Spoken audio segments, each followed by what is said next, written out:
ஜனவரி 8 இன்றைய புனித அப்புலினாரிஸ்.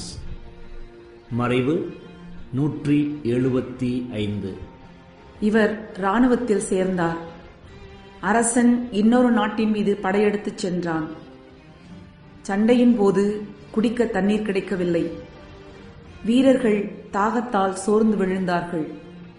அச்சமயத்தில் இவர் தம் கிறிஸ்தவ வீரர்களுடன் முழந்தாள் படியிட்டு கடவுளின் இரக்கத்தை கெஞ்சி மன்றாடினார். திடீரென்று கனத்த மழை பெய்தது. மழையும் புயலும் இவர்களுக்கு உதவி செய்ததால் இவர்கள் எதிரிகளை எளிதில் முறியடித்தார்கள். சிந்தனை: ஜெபத்தினால் மாத்திரமல்ல, ஆனால் தவ முயற்சிகளாலும் கடவுளின் இரக்கத்தை கெஞ்சி மன்றாடுவோமாக. ஜெபம்.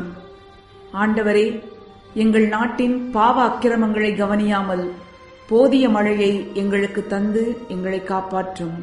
ஆமென்.